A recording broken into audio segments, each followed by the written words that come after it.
بسم اللہ الرحمن الرحیم۔ حضرت تھانوی رحمۃ اللہ تعالی علیہ کا ملفوظ ان تمام مدرسین کے لیے اور ان تمام ائمہ مساجد کے لیے جو قرآن کریم بچوں کو پڑھا رہے ہیں، جو قرآن کریم بچوں کو سکھلا رہے ہیں۔ حضرت تھانوی رحمۃ اللہ تعالی علیہ کا ملفوظ ہے کہ جو مدرس صحت کے ساتھ قرآن نہ پڑھائے، جو مدرس صحت کے ساتھ قرآن نہ پڑھائے، اس کے لیے تنخواہ لینا جائز نہیں۔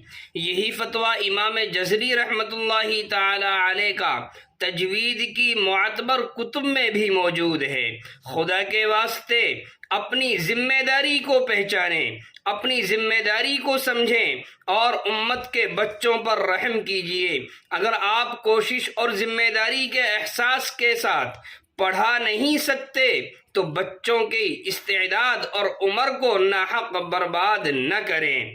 اگر آپ استعداد کے ساتھ صحیح قرآن کریم کو نہیں پڑھا سکتے، قرآن کریم کے تلفظ کے ساتھ، قرآن کریم کی ادائیگی کے ساتھ قرآن کو نہیں پڑھا سکتے، تو آپ ان بچوں کی استعداد اور ان کی عمر کو ناحق برباد نہ کریں۔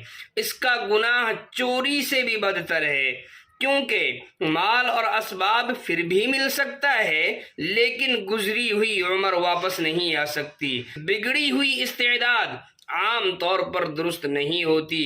اس لیے میرے عزیزوں، میرے پیاروں، جتنے بھی علماء کرام ہیں، جتنے بھی ہمارے ائمہ مساجد ہیں جو بچوں کو قرآن کریم پڑھا رہے ہیں، جو بچوں کو قرآن کریم کی تعلیم سے آراستہ کر رہے ہیں، ان مدرسین کے لیے ہماری یہ درخواست ہے کہ وہ مدرس حضرات بچوں کو صحیح تعلیم دیں، قرآن کریم کو صحیح طریقے سے پڑھائیں، قرآن کریم کو تجوید کے ساتھ پڑھائیں تاکہ ان بچوں کی عمریں برباد نہ ہوں، ان کا وقت خراب نہ ہو۔ اس لیے درخواست ہے کہ آپ حضرات سمجھیے اور غور کیجیے، امت کے بچوں پر رحم کیجیے۔